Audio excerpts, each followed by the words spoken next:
Welcome to recipes in my way. இன்றைக்கி நம்ம அருமையான சுவையில் மட்டன் பிரியாணியை குக்கரில் செய்ய போகிறோம். ரொம்ப சுவையான இந்த பிரியாணியை எப்படி செய்கிறது, இதுக்கு தேவையான பொருட்கள் என்ன பார்க்கலாம் வாங்க.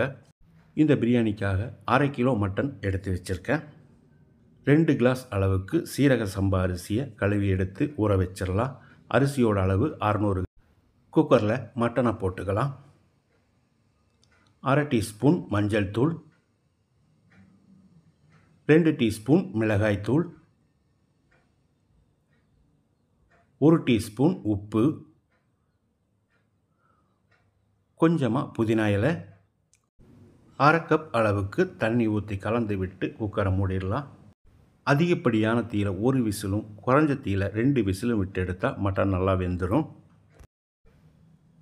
50 கிராம் அளவுக்கு இஞ்சி, 25 கிராம் பூண்டு, 4 பச்சை மிளகாய், 1 கை அளவுக்கு புதினா இலை, 1/2 கை அளவுக்கு மல்லி இலை. இது எல்லாத்தையும் மிக்ஸி ஜாரில் போட்டு கொஞ்சமாக தண்ணி சேர்த்து பேஸ்ட்டாக அரைச்சி எடுத்துக்கலாம்.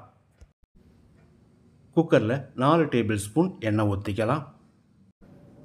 3 டேபிள் ஸ்பூன் நெய் ஊற்றிக்கலாம். 2 துண்டு பட்டை, 2 மராட்டி மொக்கு, 2 பிரியாணி இலை, 2 நட்சத்திர சோம்பு, 4 கிராம்பு, 4 ஏலக்காய், கொஞ்சமாக ரோஜாப்பூ, ஒரு சின்ன துண்டு ஜாதி பத்திரி, கொஞ்சமாக கல்பாசி. இது எல்லாத்தையும் குக்கரில் போட்டுடலாம். அளவான தீயிலேயே ஒரு 10 செகண்ட் இதை பிரட்டி விட்டுறலாம். மீடியம் சைஸில் 2 பெரிய வெங்காயம் நீல வாக்கில் நறுக்கினது. வெங்காயத்தை நல்லா செவக்கிற அளவுக்கு வதக்கிடலாம். வெங்காயம் நல்லா வதங்கிருச்சு. மீடியம் சைஸில் 2 தக்காளியை நறுக்கி வச்சுருக்கேன். இதை போட்டு மசிகிற அளவுக்கு வதக்கிடலாம்.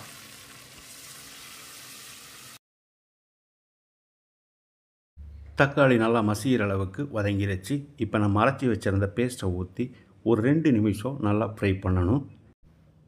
அப்போ தான் பச்சை வாசனை போகும். இந்த மாதிரி பழுப்பு நிறம் ஆகிற வரைக்கும் ஃப்ரை பண்ணணும். இப்போ இதில் 1 டீஸ்பூன் மிளகாய்த்தூள், 1 டீஸ்பூன் மல்லித்தூள், 2 டீஸ்பூன் பிரியாணி மசாலா, ஒரு 10 செகண்ட் இதை பிரட்டி விட்டுறலாம்.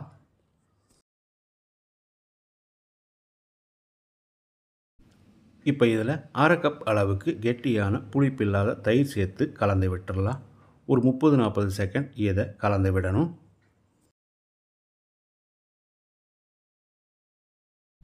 இப்போ இதில் நம்ம வேக வச்சுருந்த மட்டனை சேர்த்துடலாம்.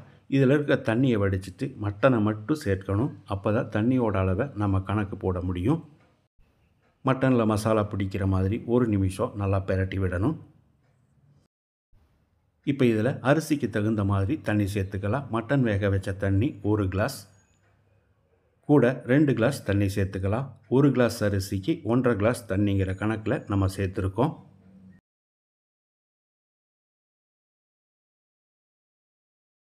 தண்ணி சேர்த்து கலந்து விட்ட பிறகு தேவையான அளவுக்கு உப்பு சேர்த்துக்கலாம். நான் 2 டேபிள் ஸ்பூன் உப்பு சேர்க்கிறேன். காரம் குறைவாக இருக்கிறதால 1 டீஸ்பூன் மிளகாய்த்தூள் சேர்க்கிறேன்.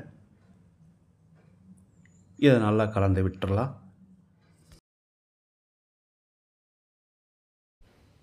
இப்போ இதோட அரை எலுமிச்சம்பழத்தோட சாறையும் புழிஞ்சு விட்டுக்கலாம். குக்கரில் செய்கிறதால கொதிக்க வேணுங்கிறது இல்லை. இப்போ அரிசியை சேர்த்துடலாம். 1/2 மணி நேரம் அரிசியை ஊற வச்சு எடுத்து வச்சுருக்கேன். 1 டீஸ்பூன் சர்க்கரை சேர்த்துக்கலாம். சர்க்கரை சேர்க்கிறதால பிரியாணிக்கு சுவையை அதிகப்படுத்தி கொடுக்கும்.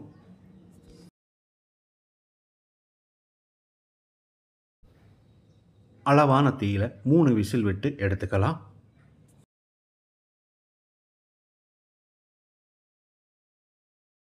மூணு விசில் வந்து ப்ரெஷர் அடங்கிருச்சு. இப்போ திறந்துடலாம்.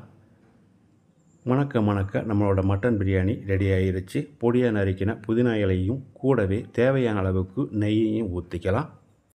அருமையான சுவையில் வீடே மணக்கிற அளவுக்கு நான் செஞ்சுருக்கிற இந்த குக்கர் மட்டன் பிரியாணியை இதே மாதிரி இதே அளவுகளோடு நீங்களும் செய்து பாருங்கள். இந்த வீடியோ பிடிச்சிருந்தால் லைக் பண்ணுங்கள், கமெண்ட் பண்ணுங்கள், ஷேர் பண்ணுங்கள். சப்ஸ்கிரைப் பண்ணாதவங்க சப்ஸ்கிரைப் பண்ணுங்கள். மறக்காமல் பெல் பட்டனை கிளிக் பண்ணுங்கள்.